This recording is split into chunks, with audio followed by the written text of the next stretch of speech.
Welcome to A Fork in Time, the alternate history podcast.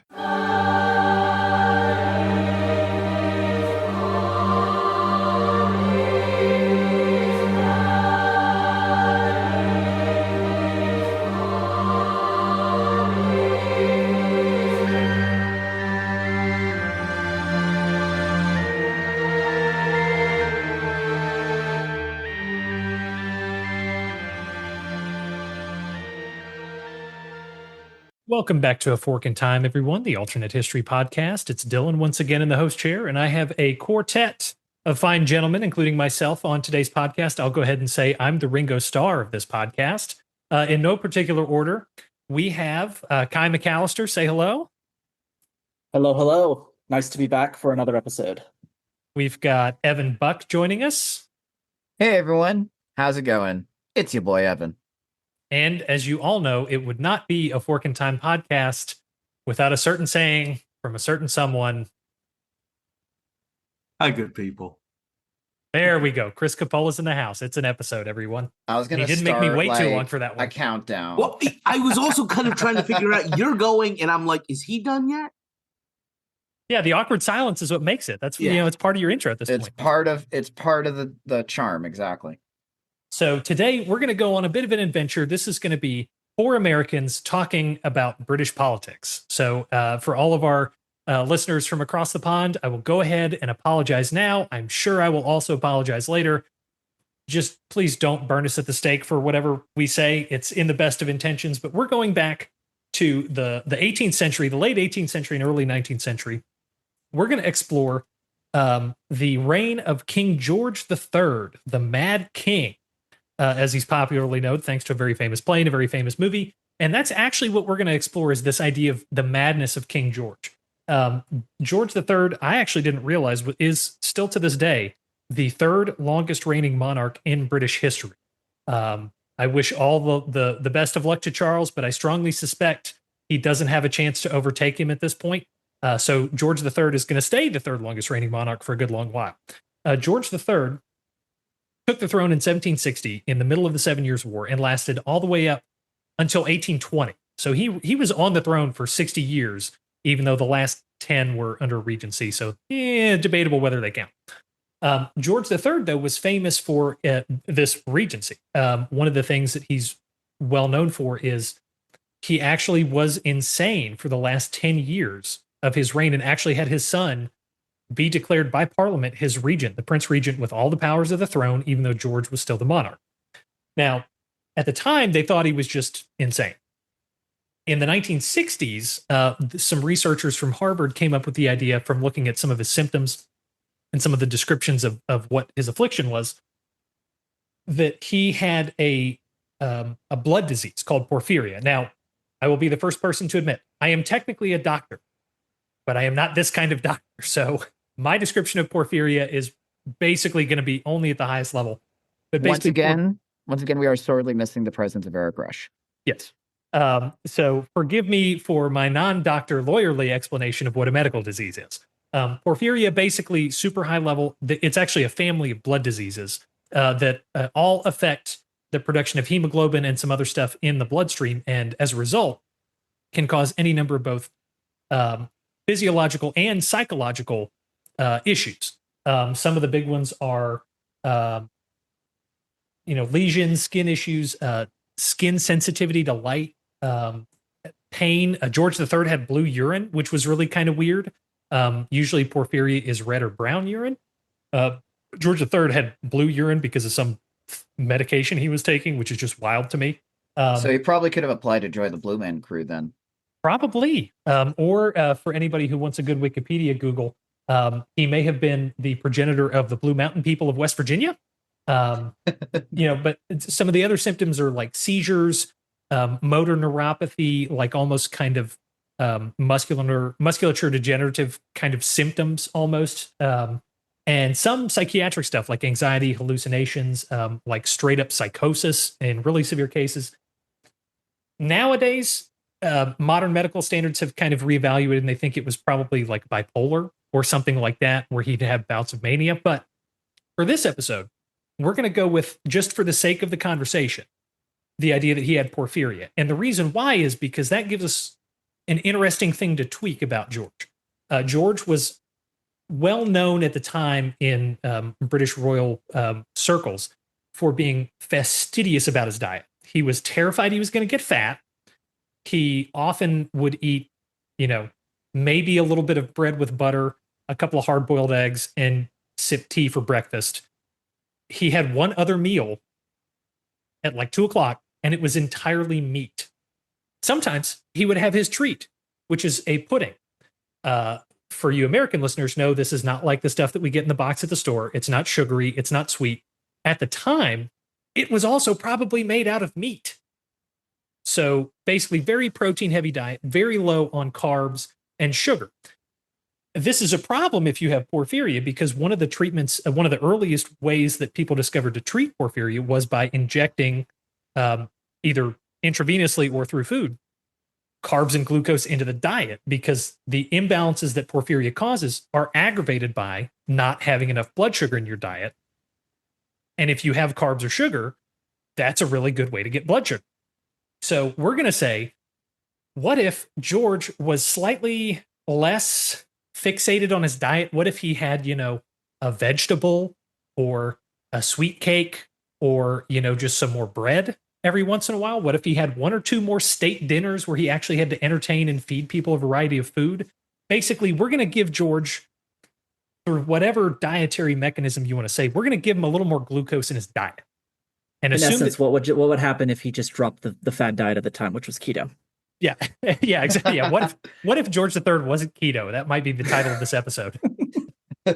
But what that does is that presents us with some really interesting things, because this madness of King George really does kind of take over, especially from an American perspective, also just kind of in general, his kind of legacy as a British monarch.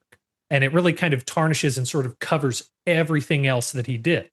So our working theory for today's fork is that George III has porphyria, but he also has like a relatively well-balanced diet. He doesn't own the pyramid, but he has a slightly more balanced food pyramid, is what we're going to say.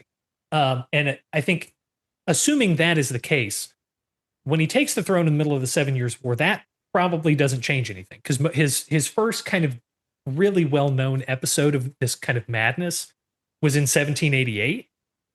It may have kind of surfaced before then in bits and pieces, but that's the first documented case. But either way, in the 7 Years' War, he's taking the throne, so he's not going to upset the boat.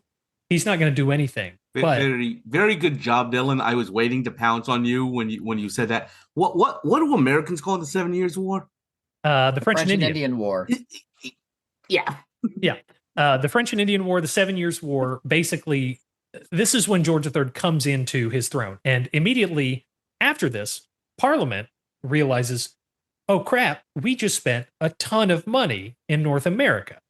How are we going to make this money back? And so the Parliament passes the first of these numerous kind of taxation acts that most famously culminate in the Stamp Act and the so-called Intolerable Acts of the 1770s, as taxes on the North American colonists who the British just fought this giant war, this giant expensive war, to support.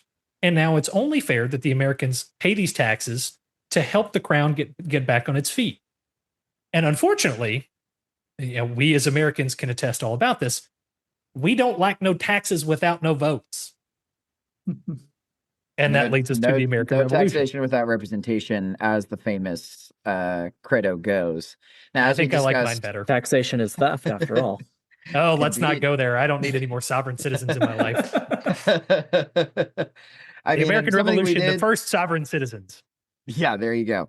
I mean, something that we did discuss in the pre-podcast is us as Americans are very astutely, acutely aware of the fact that we like to look back on these whole sets of circumstances as a little bit of an oversimplification, right?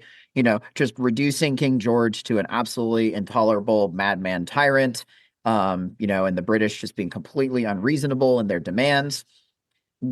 As we mentioned in the pre-podcast, I'm as much of a red-blooded patriotic American as the next guy, but from a purely historical, analytical context, the the taxes and the demands that Parliament and the British made, I mean, don't want to get too political here, but let's just say in comparison to what we as Americans pay in taxes now, I would deem them as not being too unreasonable. Like the actual taxes that they were asking for and requiring, and given what the British had expended in defense of their North American possessions, in terms of historical context, was probably not altogether unreasonable. The first main impact that we can see from a, possibly, more sane, more competent King George in the lead up to the American Revolution is because, as Dylan also noted in the pre-podcast, King George III was probably the last British monarch that could really exert a significant amount of control over, domestic and foreign affairs vis-a-vis Parliament. Parliament was, of course, the ones that did these taxes, and most of American anger was initially directed at Parliament, not King George as a person. And in fact, if you look at the Olive Branch petition, you can see that the American colonists were basically saying, hey, King George, we still like you. We still think you're a good leader. Could you tell Parliament to bug off and actually help fix things here? And because a little thing known as the Battle of Bunker Hill already happened, and King George had already, basically declared war with the, rebellion proclamation. And you also have to keep in mind, this isn't instant messaging going on here. We have, 2 to 3 months delays with having to ship things across the pond, across the Atlantic Ocean. So, King George had basically already had said, okay, you guys are traitors, you guys are treasonous, you guys are rebellious. And so the war was on from that point. If we have a slightly less megalomaniacal King George on the throne, a slightly more sane and reasonable King George, then nothing changes, in my view, up until the Act of Rebellion or the Rebellion Proclamation. But I think once the Olive Branch petition comes to King George, and it's debated whether or not it actually even reached him or not, or if he just, looked at it and tossed it in the trash. If we have a sane King George, I would say that even after war's declared, he would probably be rather open to some of those demands and try to work around and try to work with the colonists on this, try to put some pressure on Parliament in order to get this going. I agree. Yeah. And what? Go ahead, Dylan. No, go ahead, Kai. I was just going to say, to underscore that, I think, you kind of brought up 2 points about this, Evan. One is that this whole area is fraught with, optics, and King George III is a tyrant. The founders are good guys trying to liberate their country. These are all, somewhat trite, and they're not necessarily entirely historically accurate. But it goes to show just how much the perception of King George III persists even to this day, that he's remembered as a tyrant. And so even if, the Olive Branch Accord, whatever, it doesn't actually, the outcome is the same. If King George III is perceived to be less of a tyrant, less of a megalomaniac, that in and of itself could have ripple effects in terms of the colonists' willingness to treat with the king and their willingness to not levy blame upon him. So I think that we should not discount the optics of a sane King George III, because even to this day, the manifestations of his quote-unquote porphyria, if that is indeed what he has, are still tarnishing his image to this day. Yeah, and I think in terms of the actual practical impact on, the tactical side of the Revolutionary War, one, because of the time differential in how quickly George can get direct information and respond to it, I don't think we can expect too much of a direct influence that he can exert, other than maybe the appointment and substitution of commanders.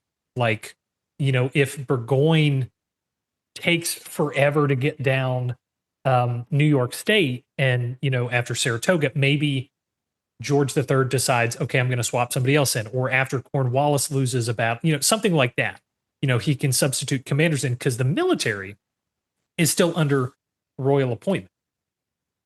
But I think in terms of anything else, he's not going to be able to control direct like he's not going to tell Parliament, okay, this is how you're going to prosecute the war, this is how you're going to finance it, all of that stuff. He's got much more of a kind of soft power behind the scenes dynamic. But I think once you get towards the end of the war and kind of the negotiations over what the end of the war looks like, then a more kind of in control mentally and emotionally King George could present some kind of interesting possibilities. Yeah, and I mean, to Perhaps that even end, perhaps even mediating the dispute as sort of like an intercessor, or sort of like a mediator Yeah, in a certain and, respects. You know, Oh, maybe, yeah. maybe The even mediator 'cause- above the fray. You have the colonialists and you have Parliament who are squabbling, but King George III acts as the, you know, the stable hands, the Yeah. stable genius that can assuage yeah, the and situation. his famous line when John Adams, you know, became the first ambassador to the court of St. James was I'm going to butcher the paraphrasing, but basically George III's famous line was, you know, I was the last person to acknowledge the leaving of the family of the Americans, but I will be the first to greet you as a friend.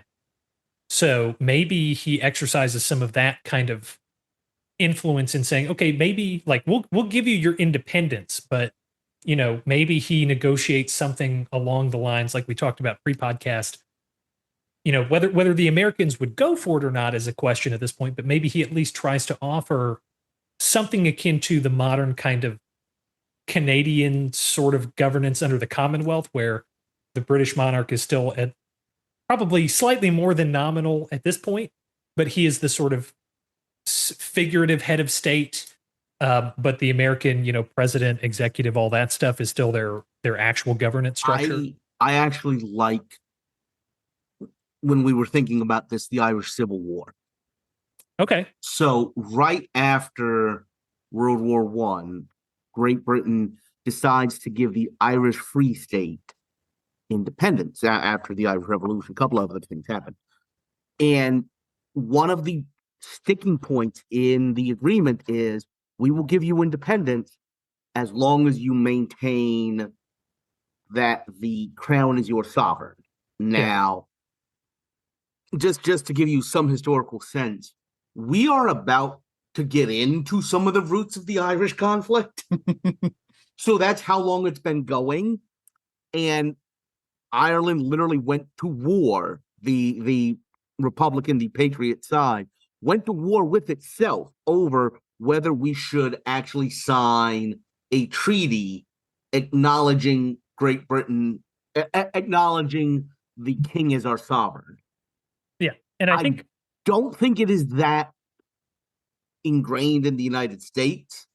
I don't think we would do that, but it certainly struck me as something kind of similar. Yeah, and there's a bit of important context to compare to the Irish situation in kind of the 1900s. At this point, America is the first country in the world to attempt a republican, at least in the semi-modern era. You know, you can get into sort of the Dutch Revolt and, you know, the Italian merchant republics from before, but America is the first kind of republican, democratic, independent nation that separates itself from a monarchy. And we only have that in hindsight, because this is the America that is about to come into existence in our real timeline is the hot mess Articles of Confederation. It's the Articles of Confederation in America. Yeah. So we don't have the Constitution until 1787. Yeah. And this is also, you know, in, you know, a 7-episode arc that we did. This is also potentially when America gets its own separate monarch. So this is very much, in our modern perspective, this seems like there's no way this would happen. But at the time, it's like, no, that actually is, I'm not going to say it's super likely, but it's probably closer to a 50-50 coin flip than we would think now. One other contrast that I would draw to the Irish Revolution is the fact that, unlike in the Irish Revolution, you have a Protestant monarch overseeing an Irish population that is not seen as on equal standing with the English. This is not the case with the colonies. The colonies are upstanding, upright English gentlemen. They are to be regarded as fully English. And indeed, the colonists themselves are adherent to and willing to initially submit to the authority of the monarch. So we have a little bit of a different situation here, where I think there's going to be a lot more trepidation to go to war with a King George III who is not perceived to be a megalomaniacal or more tyrant. so, I think it's a matter of continuing an ongoing war. Yeah. Over this. Right. Yes. Yes. Precisely. Yeah.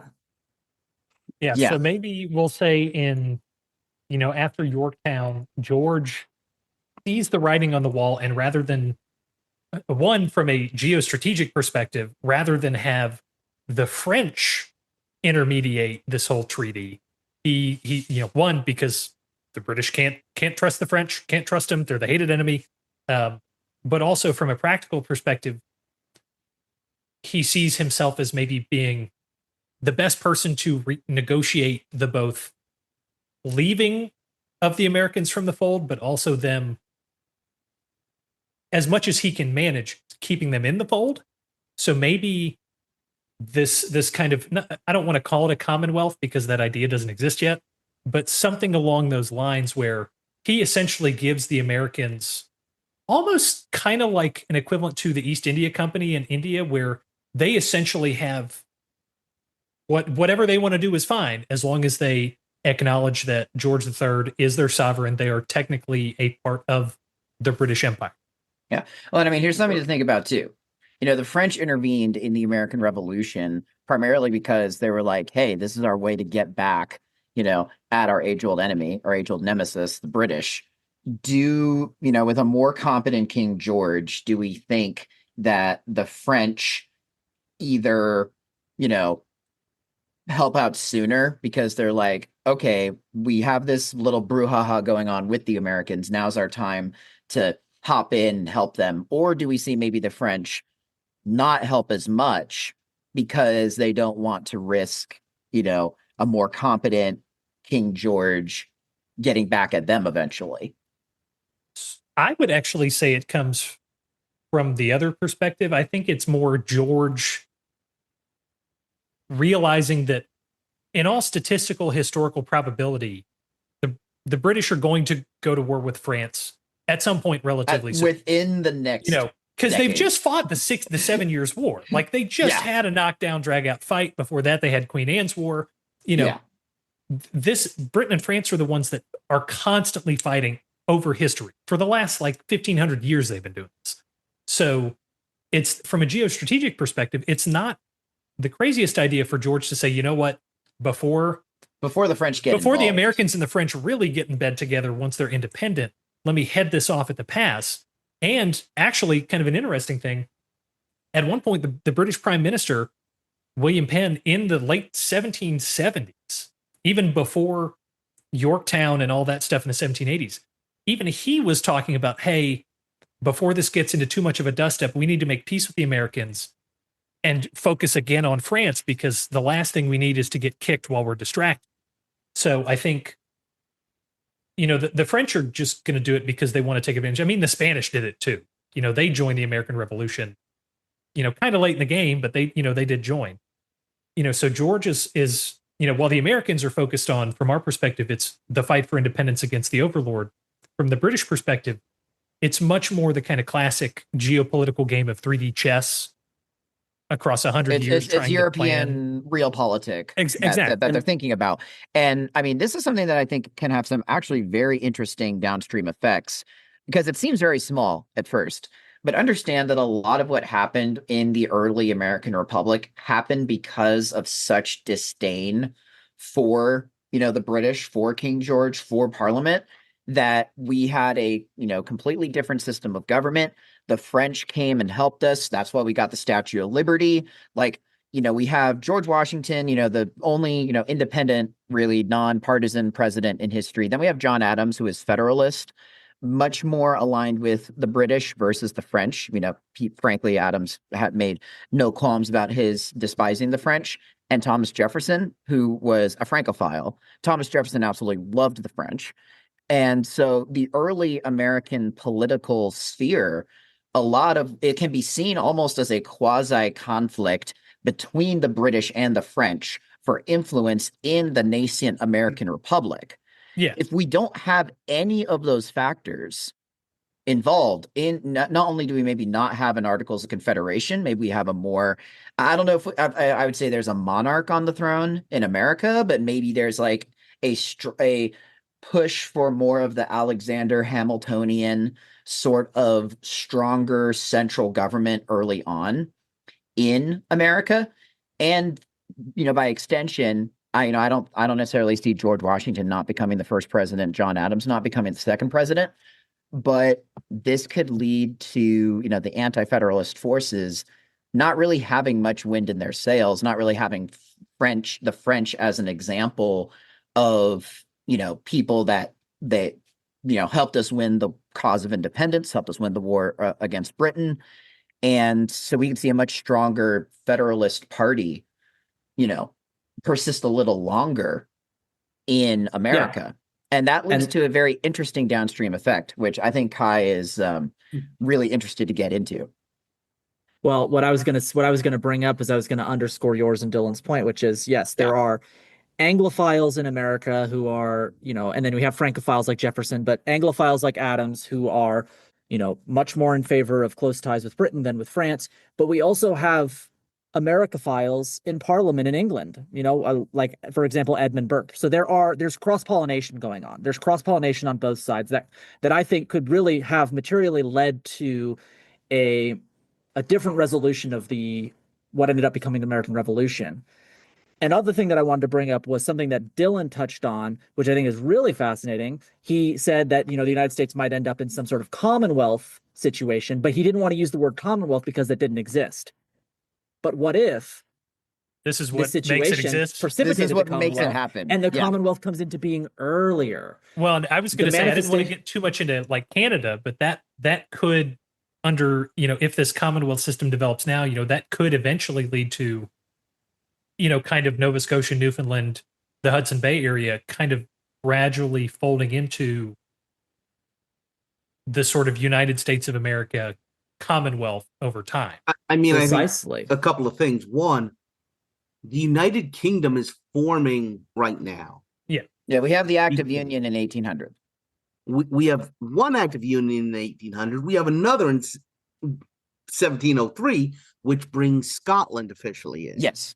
So I think the United Kingdom is working on its internal power structural constitution.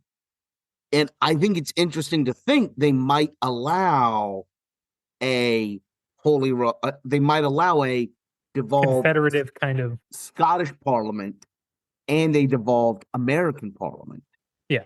Where Westminster, kind of like what it kind of is today, where Westminster is the parliament for the nation, but there's devolved powers to all of the smaller ones, local parliaments for administration. Which, by the way, again, completely negates everything we were talking about, because that central parliament is still going to be the one deciding war and peace and deciding all of these economic factors like taxes around it. Yeah. And I mean, partly, but I think we could come to I think that this could cause a shuffling of the definition of what it means to be a Commonwealth Dominion. Yeah. So, and the reason why I bring that up is because we have to consider what the situation is that is precipitating this conflict from the beginning, which is the 7 Years' War. Great Britain having to go and basically act as the military for the American colonies, whereas if they devolve those powers to the colonies and say, listen, the head of state is King George III, everything else is up to you. That has two things going for it. The first is that it satiates the colonists, right? Mm-hmm. In theory, it satiates the colonists. There's concessions made such that the colonists are satiated. And the second thing is that it prevents another 7 Years' War situation from happening. Now the Americans are responsible for their own defense. These could be the sorts of things that are negotiated out if we have a King George willing to negotiate such things and sane enough to do so. Yeah. Well, this is something that I kind of want to move the conversation along a little bit. I think if we assume some of the things that we've talked about, like a more sane King George giving a little more concessions to the Americans being a little bit more tied to Great Britain in this timeline, maybe being like a Commonwealth country equivalent, I think the French are still going to want to do something because if King George ends, the American Revolution, before the French can really get involved, I think this has a very interesting ripple effect for the French much closer to home. And that is with something that's about to happen, the Irish Rebellion of 1798. Yeah, and actually, I don't even think we need to say that the war ends necessarily earlier due to King George, because there's as long as the peace terms change, Yeah. even if it's in the early 1780s. Because one interesting thing about the negotiations for the Treaty of Paris is the negotiations were with the French, Right. but they were actually with the British, because Yeah. the Americans, the French didn't want, again, 7 Years' War. The French wanted to limit the Americans to the Alleghenies and the Appalachians. They didn't want basically all of the kind of old West. So Tennessee, Mississippi, Alabama, Kentucky, the Northwest Territories, all of that. The French wanted to cut the Americans off. So the Americans, while they're in Paris in 1783, are like, hey, what? Okay, let's go talk to the British real quick. And the British basically cut the French, who are negotiating this whole treaty scheme, out and say, okay, you can go all the way to the Mississippi. So assuming that still happens. Conveniently where the French happen to have significant Yes. land holdings. Exactly. I can see the French, on top of in our timeline, having spent all this money that contributes to what ends up happening in the 1790s in France. They also get this kind of metaphorical, I hate to use the phrase stab in the back feeling, because that's, 130 years too early. But it's hard not to see the French, at least in some way, feeling like that, because they just spent all this money helping the Americans fight this independence war. The Americans aren't really independent, so the British are still, much stronger geopolitically in this timeline. And to make matters worse, the British give them everything to the Mississippi. So now these Americans who are still British are directly knocking on all of the French trading ports on the Mississippi and the Louisiana Territory. So then do we Yeah. see a Louisiana war instead of a Louisiana purchase? That I think is going to be something that may come up in the Napoleonic Wars. Yeah, Mhm. Oh, this, okay. this is what it's building up to in my mind is what is the arrangement between whatever American polity and whatever English polity we have. In 1914, the Anzacs and Canada didn't declare war separately. Yeah. When the Empire went to war, they went to war. Yeah. And the question then becomes by the way, the French probably spent themselves into revolution in the 7 Years' War. Yeah. But they could just paper over it their for 30, 40 support years. for the Americans just put them that much more. Yeah. So none of this is going to change the French Revolution. There's going to be a war between Britain and France and the entire continent, falling into that. The question then is, what is the American role in it? Is it a situation where the United States actually has the power to decide on its own? Or is this a situation where, because of the arrangement made at the end of the war, the king speaks for the United States as well? And in a situation like that, does the United States accept that and support it? Again, I think that hinges on the fact that we perceive King George III to be a different man. And so there is more of there's more of an acceptance of the fact that he is the head of state. Mhm. Yeah. And so I think that yes, that would be what would happen, is that we would accept that because we are not perceiving him as this insane tyrant. I think we would accept it because we don't perceive him as a tyrant. I think we accept it because we see the French, despite their efforts to try and help us a little bit, we ended up having a settlement that tied us being the United States, much more closely to Great Britain than what ends up in our timeline. And what I think is ultimately going to happen is, because when I initially was looking at this topic, I was like, oh, well, if King George is more sane, then maybe this leads to some downstream effects in, the War of 1812. I think with everything that we just established right here, the War of 1812 either does not happen at all, because really the underlying causes of the War of 1812 are issues, and as Kai excellently noted in the pre-podcast, a lot of the War of 1812 was actually like American belligerence. And Dylan was noting, like, hey, like the British were just like, yo, what the heck is happening here? Okay, I guess we're at war. But like a lot of the causes of the War of 1812 were like some, again, British actions that were hampering American trade and things like that. Well, we're not going to have those factors necessarily, as important, if at all, if we have much more close ties between the Americans and the British. But here's something that I'm just going to throw out. Here's a crazy idea that I'm sure Chris will shoot down in 12 seconds. I think a War of 1812 still happens, but I think it's different actors. I don't think it's going to be against the Americans and the British. I think it's the British and the Americans against the French. I have an idea, and it goes in a complete opposite direction. I just want to throw it out. Okay, toss it out there. So I think 1812 still happens between the Americans, or some of the Americans, and the British, but I think it's much more of a kind of quasi-war, and more importantly, it happens earlier. So in this timeline, we have essentially sidestepped the development of the American Constitution, which is a big thing if you consider that, at least in some way, shape, or form, this American Commonwealth government is going to be, to some degree, subject to laws that govern the entire British Empire. Most notably, for where I'm going, in 1807, they abolished the transatlantic slave trade. I was going to bring that up. Yes. Mhm. So, and in True. in the American context, most of what we deal with slavery is in the Civil War. But there had actually been, I believe it's even in the Constitution. I can't believe as a lawyer I'm forgetting this. I believe that in the Constitution there is a reduction in or a phase out of the Atlantic slave trade after X number of years. The in this importation into the American. New importation. Yes, new importation. Yeah, the major things that were in the Constitution about slavery and like representation were the 3/5 clause and the phasing out of new importation of slaves after a certain X date. Yeah. So in this timeline, that isn't in the Constitution because there is no Constitution. So the first time the American South has to deal with the whole restriction on the transatlantic slave trade is when the king says, or the parliament says, hey, no more shipping slaves around.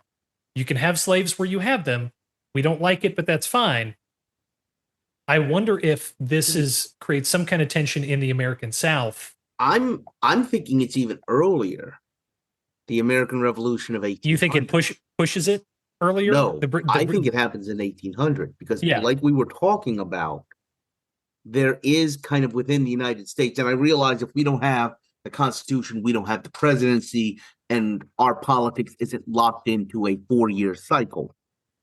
But Thomas Jefferson isn't going anywhere. Yeah.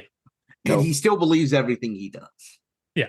And if the United States is stuck in a situation where we are now paying taxes and being involved in a European war to destroy the French Republic, you're going to have Americans that are sitting around saying we shouldn't be part of this. And I think that is going to be an interesting outcome where maybe you have either a disintegration or the United States as a whole switching sides. Yeah, that's actually an interesting possibility. Let's not forget that in the Declaration of Independence, there is a specific grievance against King George III for impeding their ability to own slaves. Yep. This is going to be a hot button issue with the the Wilberforce type ilk in Great Britain that are going hard on getting rid of this slave trade, getting rid of this practice. I think it's conceivable that we see this Civil War power dynamic being the South versus the North and the Crown. And Canada. Mm. Or the United States versus the Crown.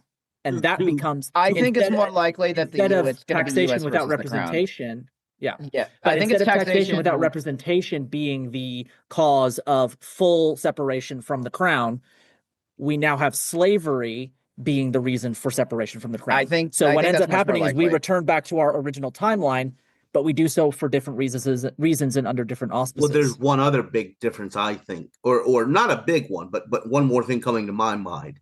And we've talked about this again and again, which was the relationship of the American South and the Caribbean. Mhm. Mm-hmm. I think in what you just laid out, the British holdings in the Caribbean might go American. Yeah, I think that's actually pretty likely. Yeah, But I think But in this here's- situation, you would have some, especially some of the northern 13 colony states, Right. I think would end up staying with the crown and almost essentially shifting the United States south and also Canada south. Remember, the Confederation of New England Yes. almost declared independence in the lead up to the War of 1812. Yeah, and we had an independent Vermont, for a little Yeah. bit. That was that's kind of a crazy little known historical fact. We also have something that I was thinking about as well, was for different reasons. We have the Aroostook War, which was and I just love the colloquial name for this, the Pork and Beans War. And it really wasn't so much a war as it was just a couple of militias from New Brunswick and Maine, kind of getting themselves ready, but there was no actual combat. It's more like an international boundary dispute. That's how we got the northern border for the state of Maine or the southern border of New Brunswick, depending on your perspective. We could have, as was just mentioned, we could have more of a southern extent of Canada going down south, and the United States also going a little bit more down south as a result of this. But something that I was thinking about as well is that if the founders, by and large, for as much, as we have, the ideals of the Declaration of Independence, that all men are created equal, those sorts of things. There's a reason why we didn't abolish slavery in the Constitution, because a lot of the founders owned slaves themselves. And, maybe they had varying degrees of antipathy for the institution. A lot of the founders had reported reservations, and that's why we have the phase out in the Constitution of, the importation of slaves. They were doing everything they could to dance around the issue, because the founders realized that if they addressed it full on one way or the other during the constitutional debates, there was already massive, fractious enough issues as is. If they tried to take care of it, then the American, the 13 colonies probably really quickly would have become, the 6 and 7 colonies, just on different sides, a civil war happening like right then and there, right after they got independence. So I don't know if the founders and the people who are still around, and of course, like Chris mentioned, we don't have the same 4-year cycle, presidential elections, whatever sort of system of government we have. I would imagine it would be some sort of king appointed or parliamentary representative, that may be for a certain term, or, who knows how that specifically plays out. But the point I'm trying to get across is whatever form the war takes, I think it's much more likely that it's a eventual falling out with the Americans and the British over slavery and slavery rights, as it would be a earlier civil war. Because what I'm trying to get at is that even the northern founding fathers still, I would imagine, would probably not want to break apart from their southern brethren like that very quickly after they win. I'm not even going to call it independence. I'm going to call much more sovereignty from the British. So I think there is, and they just spent, a lot of time arguing this, fighting over it, winning, deliberating over it.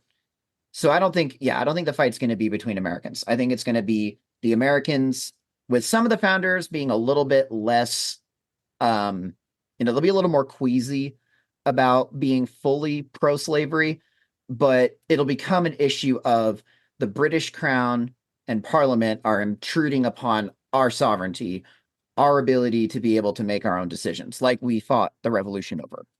The revolution is going to be recast as a fight for American sovereignty within the British sphere, as opposed to the fight for American independence. I mean, because I Yes. think there's another point to be made, which is the British polity is going to realize slavery is a big issue for the United States. Yeah. So maybe the Wilberforce people are. There's more of an anti-Wilberforce group. There's more people saying, "Hey, we should not even address this because it is going to piss off the Americans." So maybe it becomes the war of quote unquote independence, the American Revolution, becomes more of the beginning of a process of the development of a kind of American Commonwealth that is solidified with a subsequent American conflict over the attempt to regulate the slave trade. And that conflict is maybe what gets the British to say, okay, we won't regulate your slave trade.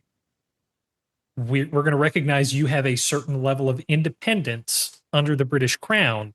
Basically, laissez-faire, do what you will. You're a bunch of hicks across the pond anyway. It doesn't really matter. Yeah, and I think, to keep them in the sort of British sphere as a whole. Yeah, but I think what we're chewing on, whether we realize it or not, is that even though we may have overcome this opposition over taxation without representation, we keep on every couple of decades, we keep on running into another issue that's going to cause relations to fray. Yeah. We have slavery. And then another one that we have to consider is manifest destiny, which we kind of touched on with the Louisiana Purchase, but I think there's another element of it, which is the relations with the Native Americans. Because again, in the Constitution, there's another grievance against King George where they charge him with basically, it's a little unclear because it reads so ancient English, but it kind of reads as though, and I'm sure a legal scholar could more accurately dissect it, but it kind of reads as though they're accusing King George of propping up the Native Americans and propping up the quote unquote savages to go and attack the colonists. And it is indeed true that the British were more willing to treat with the Native Americans and abide by treaties, and the Americans were just not having it. We wanted to plow all the way to the Pacific Ocean. I mean, so even before that, there is the Proclamation of 1763, which says that bars settlers from basically the other side of the Appalachians. Right. So what I'm getting at is that we keep on running into these hot points where, okay, we made peace with the British, we're good to go. Okay, slavery is now an issue. What are we going to do about that? Okay, we'll patch that up with a Band-Aid. And then manifest destiny. And I think manifest destiny is going to be another hot point. The Americans are going to want to push. I mean, we could say that maybe the alterations to the political system make that unlikely. We no longer have an Andrew Jackson. That's kind of super hyper speculative, but I think we still do have an American population that is thirsty for that manifest destiny and is going to want to push past those boundaries established by the British.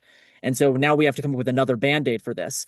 I think what that ultimately points to is the fact that this relationship is insoluble. We are going to have to break away at some point. The question is, where do we do this in our timeline? Chris, you disagree?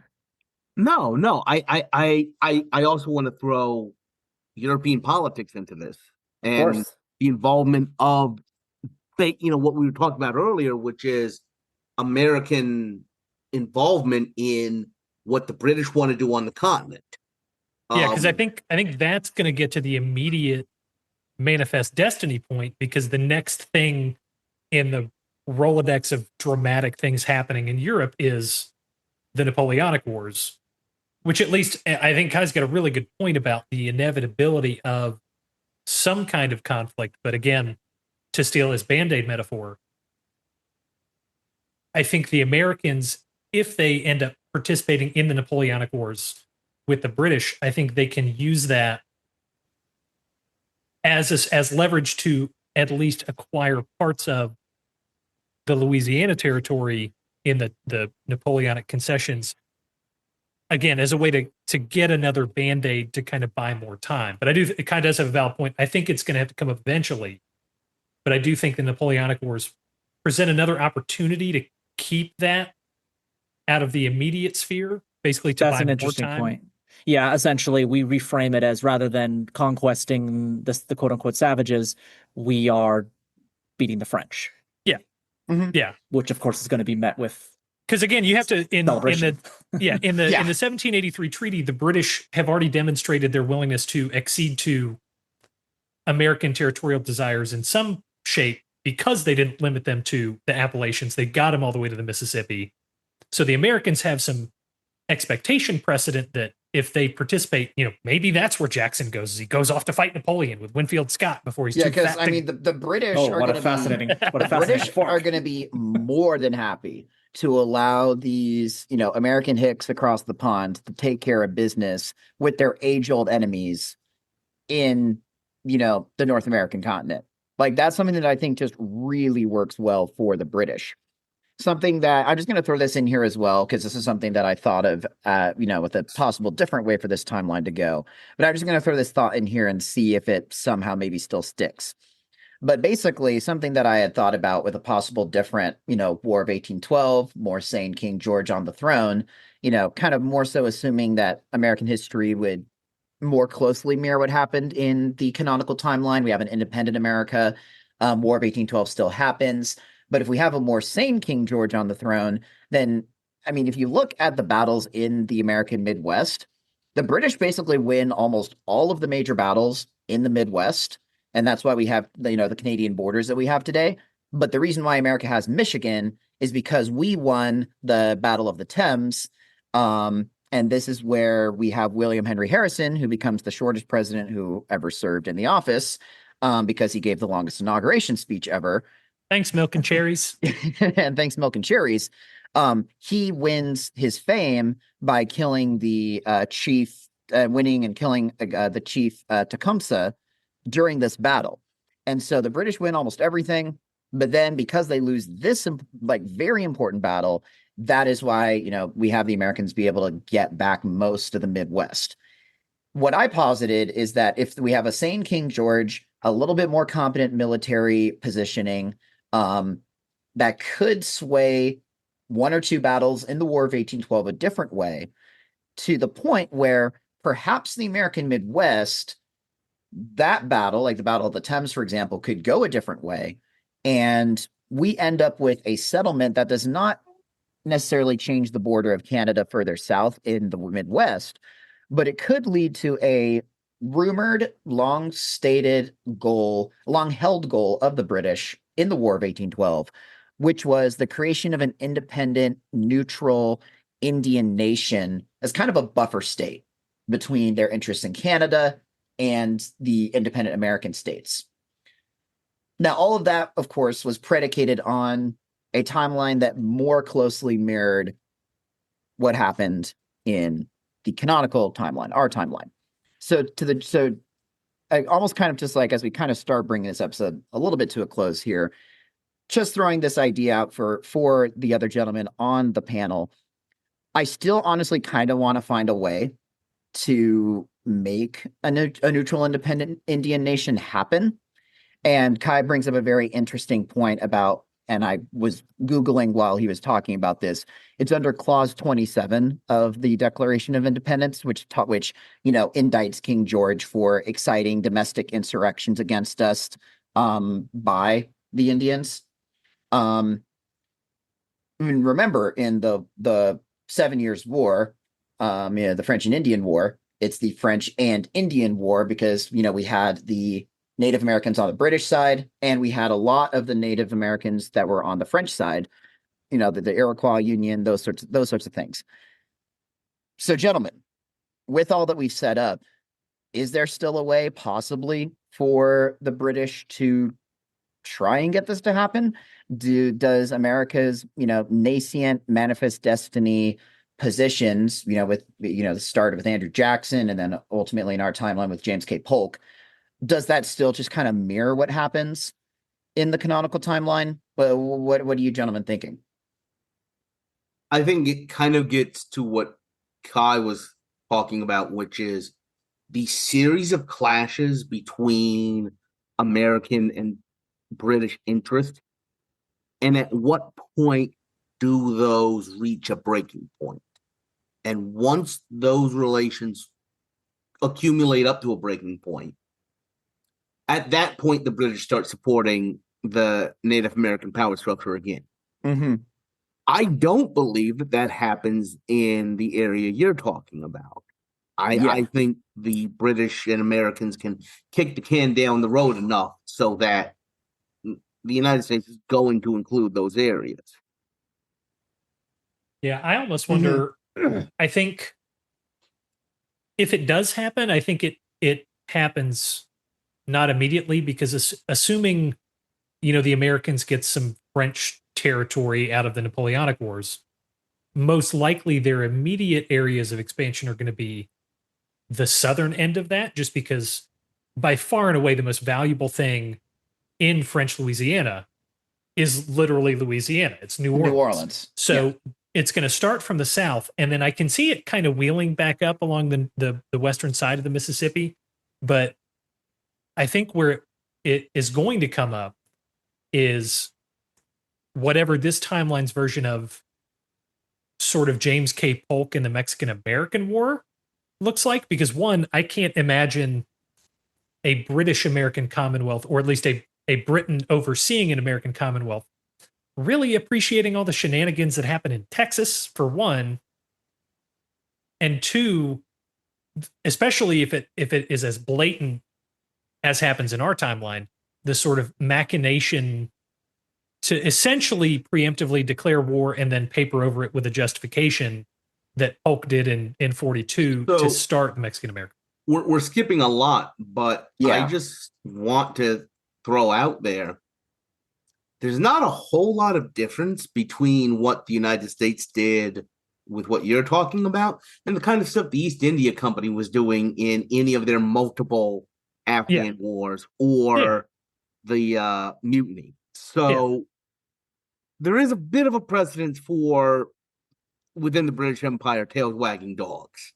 Yeah. And I mean, I can see Texas still kind of happening along some shape, partially because sort of British animosity towards the Spanish because of the colonial stuff.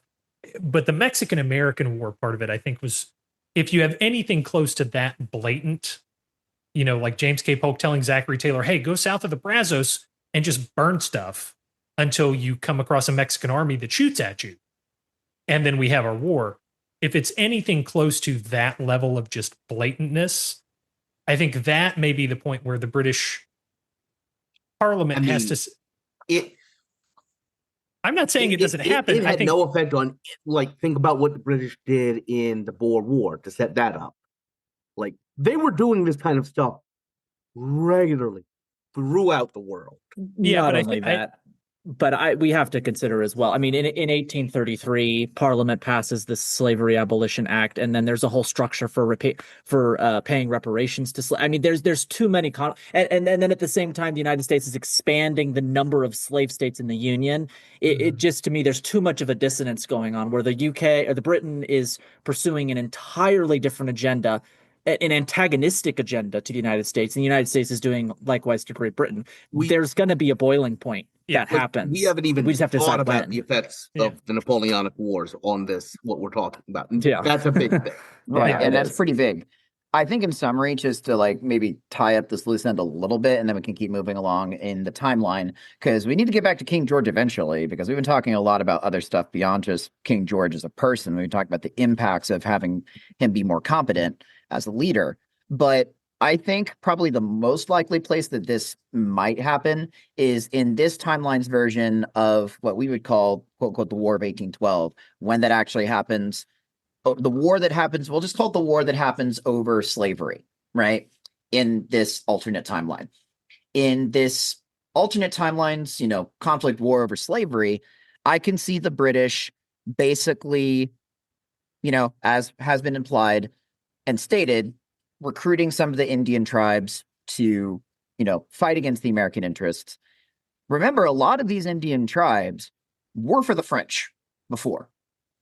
And the Indians can have a little bit of a bargaining chip in this agreement and say, hey, we'll hit the change teams button because we have our own interests and we kind of want to do things our own way. And the French were giving us, a little bit more control than you guys are, because the French were basically okay with leaving us alone for the most part, as long as we let them do their fur trapping.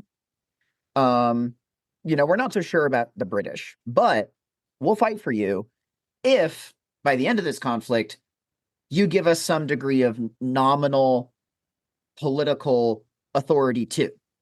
So I think we might have some sort of small Indian rump state in what we would now consider, the border between Canada and the United States. We talked about in the pre-podcast as well, would Maine actually exist as a state in this alternate timeline? It very well might not, because Maine didn't exist until, 1820? It was a part of Massachusetts up until that point. If we have Canada a little bit further south, or we have an Indian state, somewhere in between New Brunswick, Canada, and the United States, Maine might, be split. What we now consider Maine might be split between a Canadian state, an Indian state, and the Americans, and whatever is left in the southern part of Maine today would be still probably part of Massachusetts. See, but the problem that I'm having with this is we're assuming in this timeline that that there's a meaningful distinction between Canada and America at this point, which I'm not sold on there being much of a meaningful distinction between the two. Maybe I'm not understanding how we're taking this timeline, but if we have, the United States acting more as a dominion, isn't Canada going to be kind of brought into the fold in that I think sense? it's much more connected at the very least. Yeah. Yeah. So we're arguing over a Canadian versus US border that I feel like is really like arguing whether there's a Wyoming-Utah border. It matters in the sense of like, the lines on the map, but outside of that, I mean, we're not dealing with a a sovereign America. We're not dealing with a sovereign state here. So I guess the point, which is the why point I'm I'm just wondering trying to why get the across. border distinctions are matter. We would worry about where Canada ends and America begins, because I feel like that line is going to be so blurred. Right, they're both English dominions, essentially. Yeah, exactly. The Native American this is state, the borders probably of the Native American state are very impactful, and I'm curious about that. But right. I'm just yeah. But anyway, to move the conversation along, because I did want to throw that in there for consideration for the listenership in some form or fashion. We at least considered it. I think let's kind of hop back across the pond a little bit, because we do have something that I think is important from Dylan's notes that we really haven't touched on yet, and that is in the 1810 1811 time frame. This is kind of when it really starts becoming apparent, more of King George's physical condition, his mania, and he's pretty old at this point.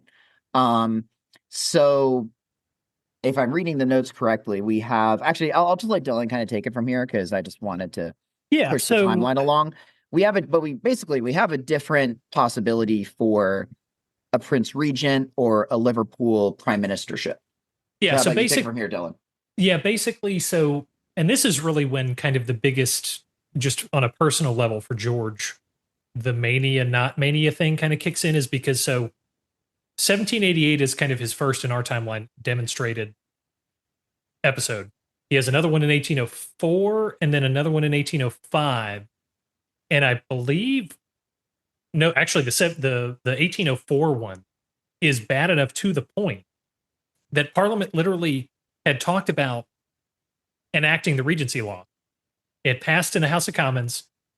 The House of Lords just literally didn't have time to vote on it before George recovered. That's the only thing that stopped it. Then in 1810, George's favorite and youngest daughter, Princess Amelia, dies. And that basically is just like, he's just off the deep end after that. And that's when in 1810, 1811, the Parliament passes the Regency Act. Like, George III was already clinically insane when he signed it, which, as a legal side note, probably dubious as to how it was actually effective if the guy who signs the law is insane. But nobody was really going to fight him on it, because nobody who was going to argue with an insane king who was willingly signing over all of his power. Anyway, so at that point in our timeline, future George IV becomes the regent, and that's when you get this sort of Regency England that you kind of see in sort of Jane Austen novels, and that's where a lot of the popular perception of Regency England comes from, is sort of literature and all this. But basically for the last 10 years, George is a king locked away in an insane asylum in a literal, in a straitjacket, basically. If he is sane, this does not come into play. George is, even if he's old, he's got cataracts, he's mostly blind, like he physically may not be all there, but he's still got all of his marbles up top. So that presents kind of a very different thing, and especially in the late Napoleonic Wars, which we kind of talked about from the American side, but in 1812, in the midst of kind of the end of the Napoleonic Wars, this gets really interesting because this is also when the only prime minister ever to be assassinated gets shot. That was Spencer Perceval. He gets shot in May 1812. He was succeeded by Robert Jenkinson, the second Earl of Liverpool, who's mostly just known as Lord Liverpool. In our timeline, the Prince Regent is already regent. Liverpool becomes prime minister for all of like 4 days before the House votes him out, no confidence vote. The Prince Regent has to try and find amongst the sort of parliamentary establishment somebody who can take over as prime minister. He can't. So Liverpool gets the job again. And Liverpool ends up having this very well regarded kind of prime ministership because of all this. But basically, he is only in the job because the Prince Regent is so politically inept that he cannot maneuver Parliament to find a successor. So the theory is if George, who was by this point in his career, a sort of master parliamentary maneuverer, he had essentially maneuvered 3 or 4 of his preferred prime ministers, including William Pitt, who is, one of the most famous kind of early British prime ministers, into the premiership. So unfortunately, I don't have a lot of ideas for who, in terms of a concrete person, would be a good alternative, because trying to sift through parliamentary history records is, especially for an American, basically like trying to read, chunks of the Rosetta Stone after it's smashed with a hammer. But it's the like idea trying to read Moby Dick out loud. Don't ever attempt that. I was going to say, it's like trying to read Moby Dick typed in wingdings. But the idea it remains, is what if George was around, he could have found a alternative to Liverpool who would have been much more, one, kind of popular with Parliament, which alleviates some of the hiccups that Liverpool has in his early administration. But that could also change the Napoleonic Wars, because Liverpool gets all the credit for 1813, 1814, the end of the Napoleonic Wars. But Perceval had done most of the legwork, and Liverpool's foreign secretary did a lot of the early negotiation and like pushed for Wellington to be on the ground still in the continent. So Liverpool basically gets a lot of the credit for stuff that had either already happened or wasn't any responsibility of his. So he kind of gets a little bit too much of a good rap, I think. And again, it's kind of just a random aside, but this would kind of cap off George's reign up until the early 1820s. If he picks a different prime minister, there's no telling. I don't think it's going to change the overall gist of the Napoleonic Wars too much, but it makes you wonder, what if the guy he picks happens to be kind of more of a Bonapartist? Because part of the Napoleonic Wars was this whole debate, Metternich gets into it a lot of, it's not necessarily about changing the French government. It's just keeping the French government inside of France. There was a whole debate between, okay, do we keep Napoleon on the throne? Do we get the Bourbons or the Orleans back? Do we make them a republic again? Basically, all anybody really cared about was, let's stop French people from trying to invade Moscow and Berlin. And then the debate becomes sort of what the form of France takes. And so I think if George picks a different prime minister, depending on the lay of the land and depending on that prime minister's sort of political ideology, that could drastically change not really the kind of overall impact of the Napoleonic Wars, but at least the immediate sort of political situation in France, the government, which then kind of has its own knock-on effects to, Les Mis, 1848, 1871, still not Les Mis, as Chris would say, and stuff going on from there. So it's kind of one of those open-ended things to kind of think about. Yeah. And I think there's going to be a lot of things that I think we're going to be leaving open-ended here at the end of this episode, because it's, this is, again, as we always say, as we always threaten, part 2 material. But I'm just going to throw this at the very end as well, just based off, I'm just going to say, I'll give credit where credit is due. I am blatantly ripping off of Dylan's notes here at this point, but I also just want to throw this in as well. Assuming George is sane, assuming he's not in a straitjacket and, half tortured, for the last few years of his life to try and make him sane again. George probably lives at least a little bit longer, rather than dying in 1820, he probably dies around 1824, 1825. And this also has some other possible knock-on effects with what I would say is the state of the British monarchy. Like I referenced earlier in this episode, the status of the British monarchy in relation to Parliament. Does this possibly forestall Parliament's, steady march towards becoming the central governing authority in Great Britain, with the king eventually becoming a, constitutional monarch, which is basically essentially just a state-funded Kim Kardashian celebrity family that we have them be now. I think if we move King George a little bit later in the timeline, that doesn't really change, how ineffectual his son, George IV, is. It does shorten the reign of King George IV, I think, a little bit. But by and large, I don't think this changes any of the, descendants. I think we're still going to get, Queen Victoria eventually. So that, I think, is probably, in terms of succession, that's going to be the same. But we're now, just leaving this open for part 2. If we do a part 2, having a Queen Victoria on the throne with the Americans still in the British sphere of influence. Now, that's a really interesting thing to think about, a Victorian age with a not fully independent America.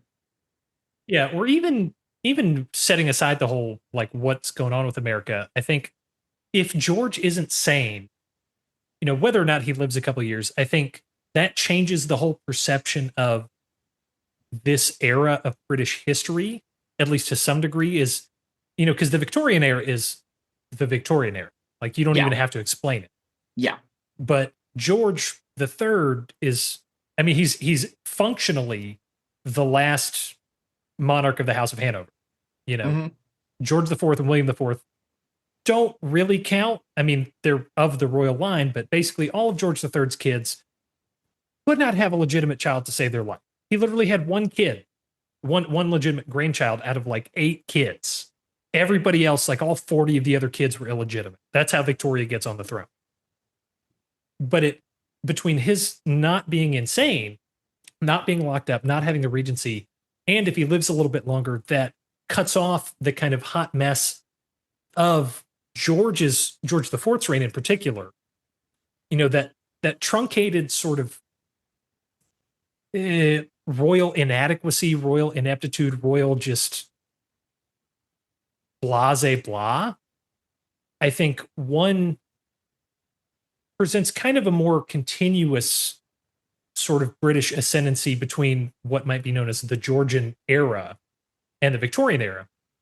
But it does, I think, present an opportunity for Victoria, especially, to harken back to sort of her grandfather's kind of political legacy of being able to maneuver the British Parliament in ways that George IV and William IV really couldn't do because they weren't popular.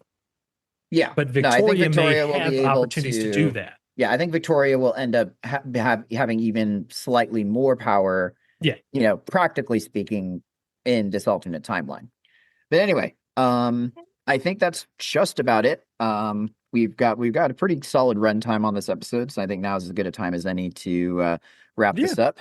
I somehow always tend to be the closing guy on most of these. You keep us under control. Yeah, I try to. It's either me or Chris. Those are the ones who are usually doing that. But anyway, thank you so much, everyone, for tuning in. And if you have any feedback on this, we have our Discord channel, which is becoming a little bit more active as of late. And you can always email us. You can always Discord chat us. We're always open for suggestions and feedback. And yeah, if we do a part 2, if there's demand for a part 2, then we might keep tracing the impacts of this timeline at that point.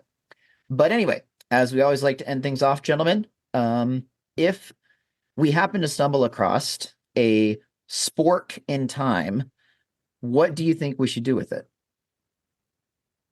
Take Got it. some slits in it and make it a fork.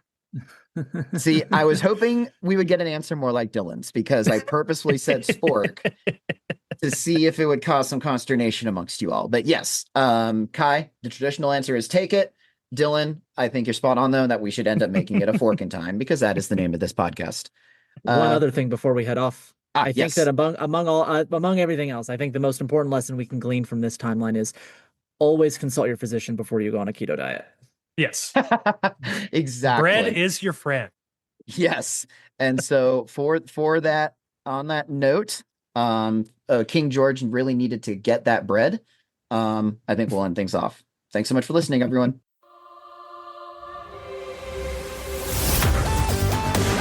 Thanks for listening to A Fork in Time, the alternate history podcast.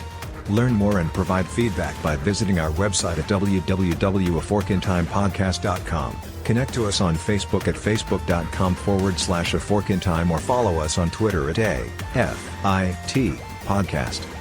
If you want to support the show financially, visit our Patreon page at patreon.com/aforkintime. We hope you will join us next time.